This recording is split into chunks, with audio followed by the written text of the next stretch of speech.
प्रेमाची गोष्ट part 3. Motor बंगल्याच्या दारापाशी थांबताच मावशींनी दार उघडलं.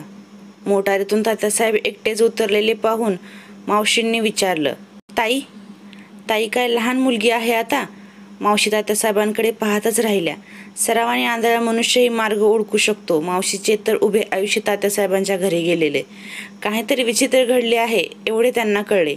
त्यांनी हलक्या स्वरात पुन्हा विचारलं, आजारी का आहे ताई? आपल्या खोलीकडे जात तात्यासाहेबांनी उत्तर दिलं, दुसरं कोणीतरी आजारी आहे. दुसरं कोण ते देवालाच ठाऊक.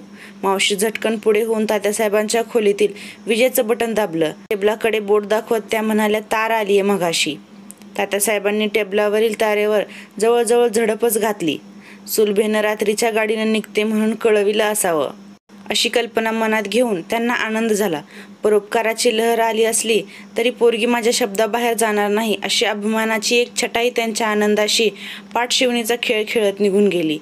त्यांनी तार उघडून पाहिली तर तार विजय देशपांडेंची होती. तात्यासाहेबांची मान वर होताच मावशीने विचारलं, काय म्हणते ताई?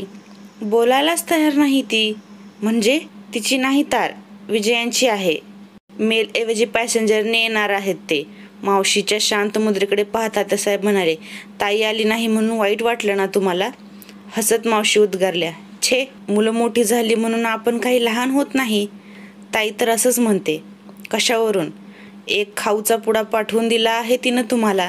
तात्यासाहेबांच्या या थट्टेचा अर्थ मावशीच्या लक्षात येईना. एक पुडी पडली, हिरव्या चाफ्याची फुलं आहेत हे त्यांनी ओळखलं. आनंदून म्हणाल्या, ताईनं पाठवली ही? मोठी लागवी पोर आहे. तात्यासाहेबांनी पत्र उघडलं. तात्या, तुम्ही माझ्यावर अगदी खूप रागवलात ना? विमानं असती तर तुमची समजूत घालायला मीच येऊन गेले असते. पण एक रोगी घेतला आहे हातात. अगदी बिछाण्यापाशी बसून राहायला हवं त्याच्या. हे घडले तरी किती विचित्र. तुमची तार मिळाल्यावर मी लगेच रजेची व्यवस्था केली.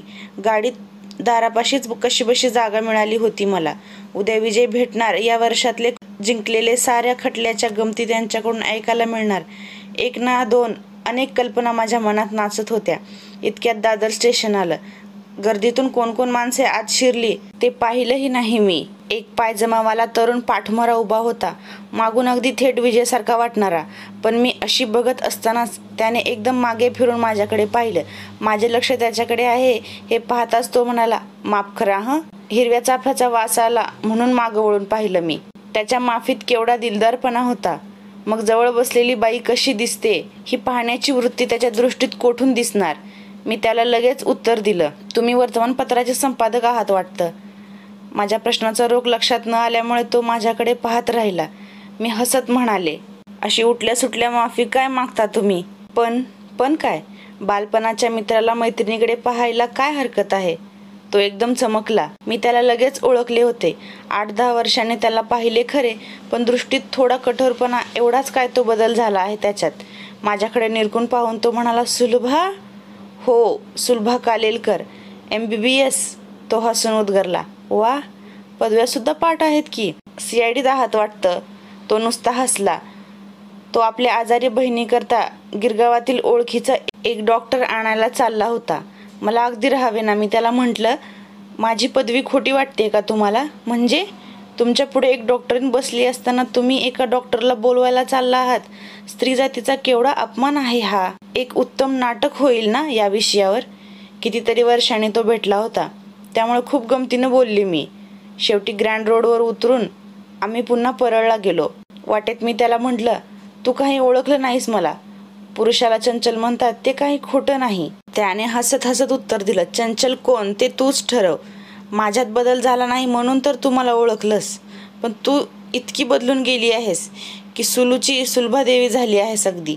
त्याच्या बहिणीला पाहून औषध द्यावे आणि परत येऊन मेल गाठावी असा होता माझा बेत. पण माणसाच्या बेताचा पालापाचोळा योगायोगाच्या वावटळीत कुठल्या कुठे उडून जातो. अगदी अत्यवस्थ आहे त्याची बहीण.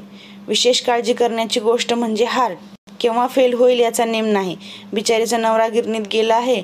मुलं शेजारी पाजारी खेळतायत. भावाचे आज रात्री त्याला जरुरीचे काम आहे अगदी. त्याला कामाविषयी विचारले तर काय म्हणतो, CIDतली माणसं कधी आपली कामं सांगतात का? लहानपणी क्रिकेटमध्ये धावा किती काढल्या, लहानपणी क्रिकेटमध्ये धावा किती काढल्या, कुठल्या मास्तरांनी कुणाला मुद्दाम जास्त मार्क दिले, सारे सांगत असे तुम्हाला. क्षणभर रागसुद्धा आला मनात. पुण्याहून परत येईपर्यंत त्याच्या बहिणीची शुश्रूषा करायचे मी ठरवले. तुमची सुलभा. पत्र वाचून पाहिले आणि माझे मलाच हसू आले. माझ्या पत्रात तो कोण हे लिहिलेच नाही मी कुठे. गिरगावला आपल्या घरी मोलकरीण होती, तिचा भाचा. तुम्हाला आठवतो का? तिथल्या हायस्कूलमधून पहिला जगन्नाथ शंकरशेठ स्कॉलर आला होता तो. तीच स्वारी भेटली मला आज. सुलभा.